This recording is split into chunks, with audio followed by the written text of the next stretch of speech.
Thank you and welcome to the show this morning. The topic this morning is Islam and Muslims in America at the 21st century. And of course we have with us to talk about Islam and Muslims in America at the 21st century, Dr. AAl-Hadid. Dr. AAl-Hadid is the chairperson of the Africana Studies Department at Tennessee State University. And of course with Dr. AAl-Hadid is RFakhruddin.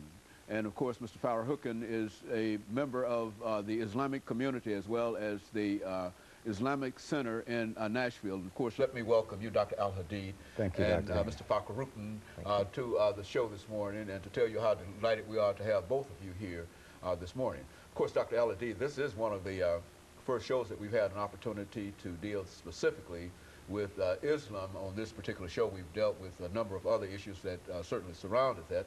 Let's have you and Mr. Fakhruddin to give us some information about your background and your education and some of the things that were important to the two of you, and after which we will then get into a discussion of Islam and Muslims in the United States at the 21st century. Let's start with you, Dr. AAl-Hadid. Yeah, I guess this time, Doctor, I'll just give my Islamic biography since this is the topic. Good.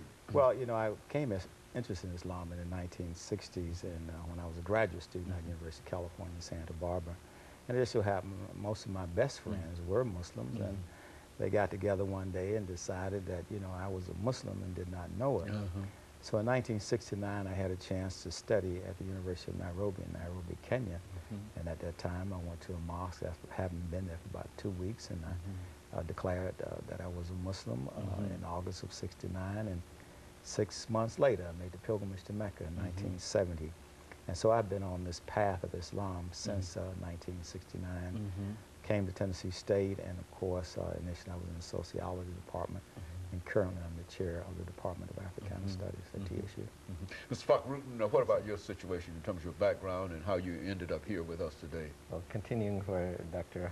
AAl-Hadid left off, in 1969, he accepted Islam. That's when I came to this world. And in 1970, moved with my parents from Bangladesh, actually, to Nashville. So we've resided in Nashville since 1970, basically most of my life.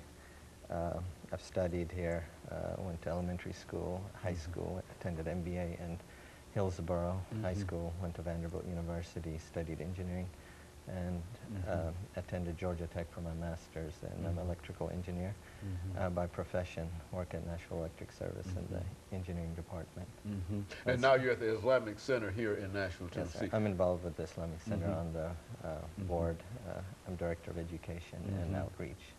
Dr. AAl-Hadid, you're familiar with what we try to do in terms of trying to elicit as much information as we possibly can from our guests relative to whatever the topic is. Let's have you to deal with the overall topic that we're dealing with today, and that is Islam and Muslims in America at the 21st century. What are we saying in terms of identifying such individuals, and where do these groups stand at the 21st century? Yes.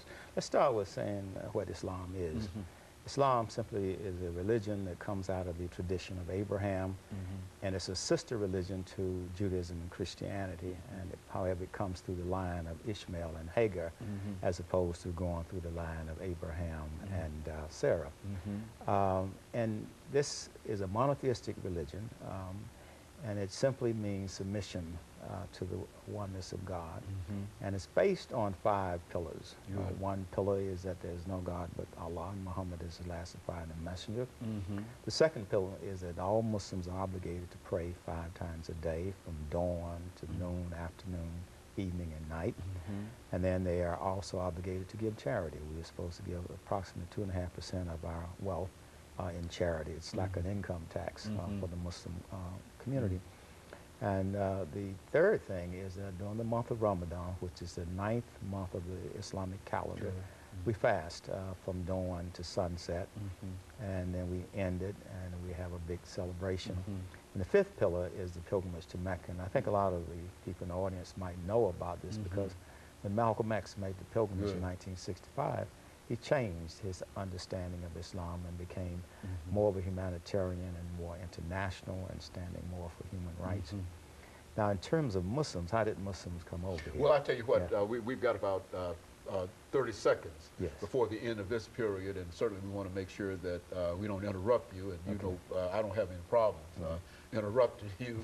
And so what we'll do, instead of having me to interrupt you, let's simply allow me to take up the next 15 or 20 seconds. Yes. And then we'll come back during the second segment, and we'll have Mr. Fakhruddin to give us some information in reference to his experiences and to talk about his immigrant experiences. And then we'll come back and we'll deal with the substance of what we're doing with you. Yeah. And of course, we'll be back with our audience following this very, very short commercial break.